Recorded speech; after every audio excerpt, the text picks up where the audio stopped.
안녕하세요. 반갑습니다. 노블 부자스쿨 김중근 소장입니다. 오늘 11강 부동산 계약서 작성 방법입니다. 여러분들 기본적인 거 뭐 온라인상 이렇게 확인할 수 있는데요. 기본적인 틀만 이렇게 여러분들 설명드리려고 합니다. 첫 번째는요, 여러분 계약서 빈칸 채우기입니다. 이 PC PC를 보시면서 부동산 계약서 양식을 보시면서 한번 쭉 설명드리려고 합니다. 두 번째입니다, 여러분 특약사항 작성 쓰는 방법입니다. 세 번째, 사례 포인트. 자주 빠뜨리는 혹은 분쟁이 생기기 쉬운 항목들을 말씀드리겠습니다. 자, 첫 번째는요, 여러분, PC를 보면서, 양식을 보면서 어떻게 빈칸을 채운지 설명드리겠습니다. 자, 여러분, 그 부동산 임대차 계약서 양식입니다. 자, 보시면 여러분 실질적으로 이 양식에 대해서 부동산 임대차 계약서 여러분 보신 적 있죠? 이게 보통 매매 계약서도 되고 임대차 계약서도 됩니다. 실질적으로 전세인지 월세인지 뭐 그 부분에 대해서 또 체크하시는 부분도 있고요. 이건 일반적인 양식입니다. 뭐 여러분들이 참고하시면 될 것 같아요. 그리고 소재지는 여러분들이 실제로 계약하시는 등기부 등본 기준 하에 주소를 작성하시면 될 것 같고요. 토지 건축물 대장은 등기부 등본 면적을 작성하시면 될 것 같아요. 그 건물에 대한 전용 면적, 임대할 부분 전용 면적, 뭐 다가구 같은 경우는요, 해당 호수 구분 소유가 없기 때문에 해당 호수에 대해서 이제 나눠서 뭐 그 한 층에 세 세대라고 하면 그 면적에 대해서 3으로 나눈 다음 그 기본적인 틀로 잡으시면 될 것 같고요. 뭐 우리 집합 건물 같은 경우에는 전용 기준을 작성하시면 될 것 같아요. 건물 기준이나 임대 면적은. 그다음 뭐 요즘에 뭐 건물 같은 경우에는 건물 면적을 작성하시면 될 것 같고요. 문제 없습니다. 그리고 뭐 보증금이 뭐 얼마냐, 뭐 천에 50인지 뭐 매매 같은 경우에는 뭐 지금은 임대차긴 한데 매매 같은 경우에는 여러분들이 실질적으로 매매 금액과 뭐 실질적으로 잔금이 얼마인지 그렇게 작성하시면 될 것 같습니다. 그리고 계약금, 중도금, 뭐 잔금, 뭐 차임, 임대차 계약서 일단 기본으로 말씀드리면요, 보증금이 뭐 천에 50이라고 하면 계약금에 대한 보통 10%, 뭐 5%를 넣으셔도 되고요. 여러분 실질적으로 뭐 그에 대한 협상이긴 합니다. 근데 보통 10% 넣으라고 하죠. 그럼 1,000만 원이면 뭐 100을 언제까지 두고 영수증을 찍으시면 될 것 같고요. 중도금은 뭐 보통 안 넣죠. 잔금을 보통 이제 900. 내가 한 달 안에 넣겠다. 이 안에 입주할 때 넣겠다. 하고 차임 50만 원. 그렇게 작성하시면 될 것 같습니다. 그러니까 잔금 기준으로 선불로 낼 건지 아니면 후불로 낼 건지 이것도 작성하시면 됐고요. 여기 선불 이렇게 체크하는 거 있죠. 보통 이제 선불로 많이 하세요. 후불로 하면 많이 계산하기도 힘들고 보통 이제 임차인 분도 사실은 이렇게 임대인이 많이 불안해 하시죠. 사실은. 낼지 안 낼지. 그리고 그 월세가 관리비가 포함인지 부가가치세가 포함인지 특이사항에다 작성을 하시면 될 것 같아요. 그리고 이 계약 조건에선 여러분 보통 여기 이거는 통상적인 이야기인데 여러분 보시면 이제 계약 기간이 언제부터 보통 임대차는 2년 정도 이렇게 생각하시면 될 것 같고요. 내가 3년, 4년, 5년 하셔도 돼요. 근데 보통 통상적으로 뭐 6개월 해도 되는데 법적 규제에 따라서 보통 임대차는 3개월 이상을 하셔야지 이제 보호를 받고 우리가 보통 그래도 2년 통상적으로 2년 계약을 합니다. 왜냐하면 2년 정도 해야지 여러분들이 뭐 나중에 1년 계약하고 나서 퇴실을 해버리면 보비도 많이 들고 이사 비용도 많이 서로 하기 때문에 통상 2년 계약하고 월세 선불로 낸다 그렇게 생각하시면 될 것 같아요.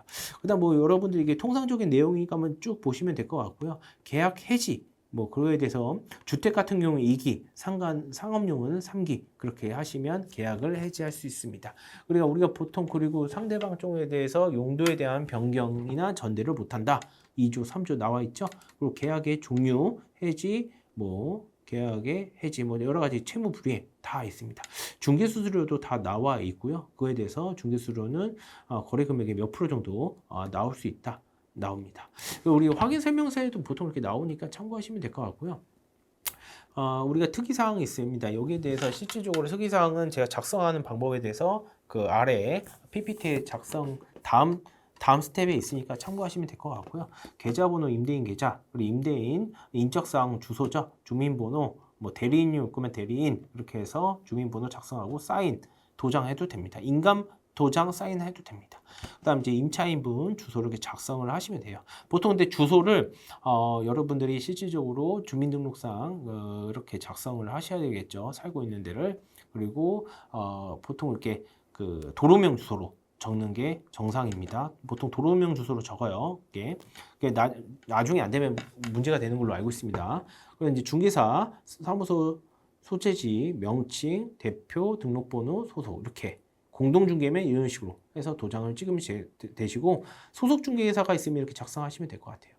별 그렇게 어렵게 생각하시면 그렇게 어렵게 생각하시면 안 하셔도 될 것 같아요. 임대차 계약서는 이렇게 그냥 빈칸은 이렇게 뭐 건축물 대장, 뭐 등기부 등본 뽑아서 이 기준에 작성하시고 금액, 뭐 특이사항 서로 쌍방간에 그렇게 넣으시면 될 것 같아요. 특이한 내용은 다음 이게 다음 스텝에 있으니까 설명드리고요. 여러분들이 실질적으로 뭐 매도인이 뭐 계약을 뭐 해지하겠다 하시면 그거 아시죠? 뭐 계약 배액 배상, 계약금 포기 뭐 그런 부분이 있으니까 잘 증거에 대해서 이야기하시면 될 것 같고 일단 빈칸이니까 여러분들이 이거에 대해서 잘 채우시면 될 것 같습니다. 자, 여러분 이렇게 빈칸 잘 채우시고 그다음 특이사항을 보시면 될 것 같아요. 우리 특이사항 빈칸 보셨죠? 우리가 부동산 계약을 보시면 특이사항 각 계약 당사자 간의 구두상 합의하에 이제 기본 계약서를 작성하시면 될 것 같아요.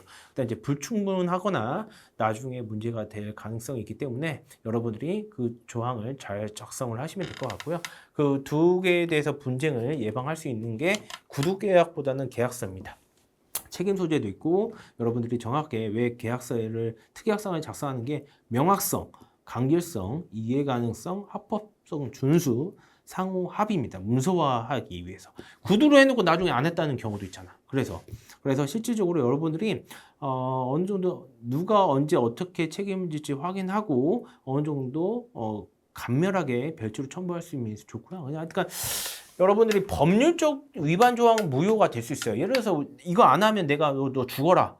이거 안 하면 너 이거 그냥 혓바닥 깨물고 죽어라. 이런 거는 민법 법률상 무효가 될 수 있습니다. 그리고 여러분들이 서로 동의한 걸로 이제 서로 서명 날인을 꼭 특이사항을 하셔야 될 것 같아요. 말로만 하지 말고 계약서에 꼭 문서로 남기시고 그러니까 여러분들이 구체적으로 정확하게 작성하셔야지 이게 두리뭉실하면 나중에 법원 가서 이게 정확하게 나오는지 문제가 됩니다. 그래서 정확하게 언제 몇 시 몇 분에 이걸 안 하면 배액배상 쪽으로 손해배상 쪽으로 100만 원을 준다. 금액까지 정확하게 작성하셔야 돼요. 퇴시비는 5만 원. 그렇죠. 그리고 내가 영업시간 24시간 운영하고 관리비는 기본 관리비는 얼마 정도 된다. 평당 얼마인지 작성을 다 하셔야 됩니다. 이런 내용을 매매계약서든 뭐 임대차 전월세 계약이든 여러분들이 실질적으로 하시면 될 것 같아요. 뭐 예를 들어서 뭐 계약 해지 시에는 위약금 조항, 뭐 옵션 어떤 거냐, 세탁기를 넣어줄 건지 안 할 건지 수리해 줄 건지 계약할 때 다 넣으셔야 돼요. 여러분들이 계약하기 전에 집 상태나 뭐 일단 매매 상태나 뭐 등기에 대한 가압류가 있으면 다 해제하자고 넣으시면 될 것 같고요.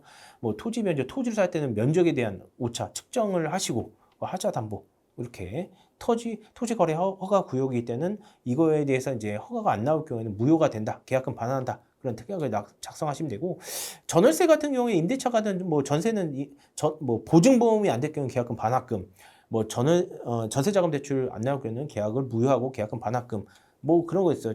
뭐 근저당이 많이 걸릴 경우는 상환하는 조건 그렇게 하시면 될 것 같아요. 뭐 중도 퇴실할 때는 짐을 다 빼고 그거에 대해서 관리비나 그런 거를 다 하시면 되고 보증금 반환 언제까지 뭐 나갈 때 준다 한꺼번에 뭐 임대료 연체 시에는 뭐 얼마 이자 1할 얼마 몇 프로 준다.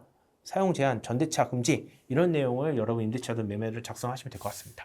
그러니까 여러분들이 실질적으로 특이사항을 쓸 때는 정확하게 작성을 하셔야 돼요. 그러니까 뭐 하자가 생길 경우에 책임진다, 뭐 누수가 있을 때는 이렇게 한다. 실질적으로 여러분 임대차 하다 보면 임대인이 정확하게 해줄 부분도 있지만 못 해줄 부분도 있어요. 그런 부분에 정확하게 법에 대해서 아셔야 될 것 같고요.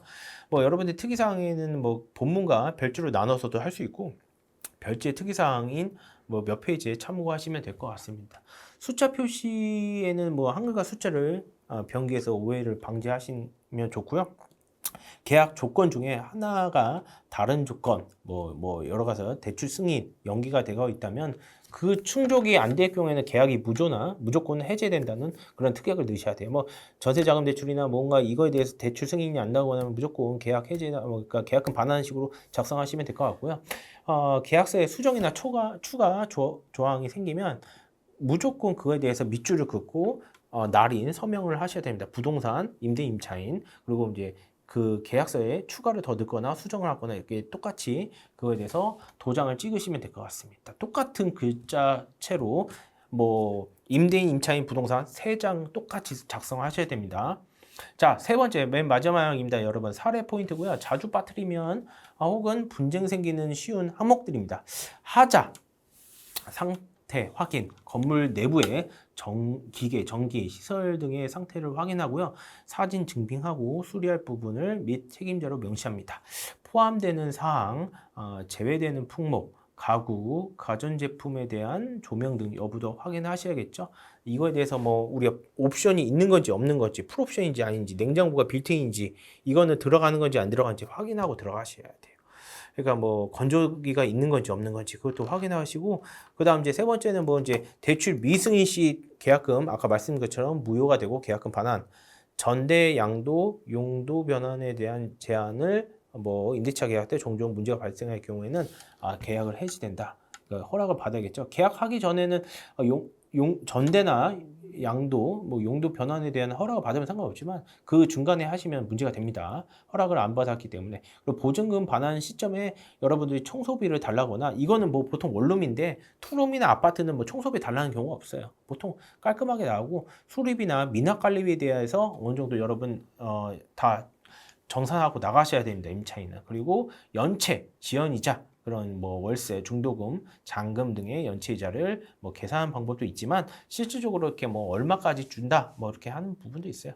그리고 불광력, 사고 시 책임. 예를 들어서 여러분들이 자연재해, 화재, 폭풍, 전쟁 등 다양한 책임이 아닌 경우에도 대비해서 조항을 넣으시면 될 것 같아요. 보통 화재보험 많이 가입하시죠, 여러분? 주택 화재보험 뭐 이제 제일 저렴한 게 뭐 9천 얼마짜리도 있고 뭐 이제 반환되니까 참고하시면 될 것 같아요. 그리고 여러분들이 맨 마지막으로 말씀드리면 다양하게 인터넷에 특약 사항이 있어요. 여러분들이 그거에 대해서 각각 넣으면 되니까 겁낼 필요 없습니다. 쌍방간의 합의고 그거에 대해서 서로 손해 보지 않는 입장에서 그렇게 하시면 될 것 같습니다.